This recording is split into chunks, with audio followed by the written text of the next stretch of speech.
Psalm 96 vers 1 tot 9. Sing 'n nuwe lied tot eer van die Here, sing tot eer van die Here almal op aarde. Sing tot eer van die Here, prys sy naam, verkondig elke dag sy reddingsdade. Vertel die nasies van sy mag, al die volke van sy magtige dade. Die Here is groot, al die lof kom hom toe, onsagwekkend is hy bo alle gode.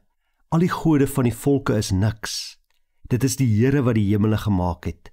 Majesteit en luister straal uit hom uit.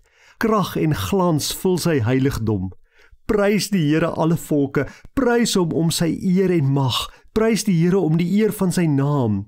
Kom na sy voorhoewe toe, bring vir hom offers, buig voor die Here by sy heilige verskyning, betoon eerbied aan hom, almal op aarde. Psalm 96 is so 'n mooi lofpsalm. Dis 'n psalm waar die psalmdigter net sing en jubel en aan God eer toebring. Want God is groot, God is goed, God is almagtig, daar is niemand soos hy nie. Hierdie psalm is 'n loflied tot eer van die Here. En so moet ons lewe wees. Ons lewe moet hierdie psalm weerspieël elke dag. Ons moet ook vir die Here 'n nuwe lied sing, 'n lied tot sy eer. Ons moet hom prys, ons moet sy naam groot maak en elke dag van sy reddingsdade vertel. Soos wat vers 3 sê, vertel die nasies van sy mag, vertel al die volke van sy magtige dade, so mag ons nie stil bly nie, so moet ons praat, so moet ons vandag, met wie ons ook al te doen kry, getuig dat God ons God is, dat God 'n magtige, wonderlike, liefdevolle, goeie God is. En ons moet vertel van wat hy in ons lewe doen, want die Here is groot, en al die lof kom hom toe. Daar is niemand anders soos hy nie.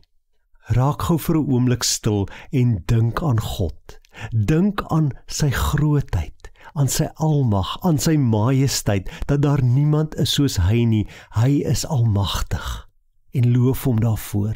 Loof hom dat hy die wêreld, die heelal so perfek geskep het, dat hy alles in stand hou.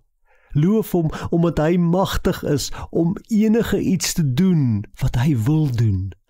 Dat hy die wêreldgeskiedenis in sy hand hou. Dink vir 'n paar oomblikke nou aan dit waarvoor jy vir die Here kan dankie sê. Dit wat God in jou lewe spesifiek doen, elke dag. Dinge waarmee hy jou seën en geseën het in die verlede. Sê vir hom dankie. Sê dankie Here, dat U wat die almagtige God van hemel en aarde is, die een wat niks kort kom nie, dat U in my as nietige mens belangstel, dat U my liefhet. Sê vir die Here nou dankie. Kom nou en buig voor die Here. Kniel voor hom en gee al jou bekommernisse vir hom. Gee al daardie dinge wat jou uit die slaap hou. Gee dit nou vir hom. Al daardie dinge wat jou kwel elke dag. Gee dit vir hom. Hy is groot en almagtig. Hy kan dit maklik hanteer. Here, dankie dat ons kan stil raak vandag. Dankie dat ons kan dink aan die grootheid aan U almag. En dankie dat U, die almagtige God van hemel en aarde, vir my liefhet, in my belangstel, na my luister wanneer ek met U praat in gebed.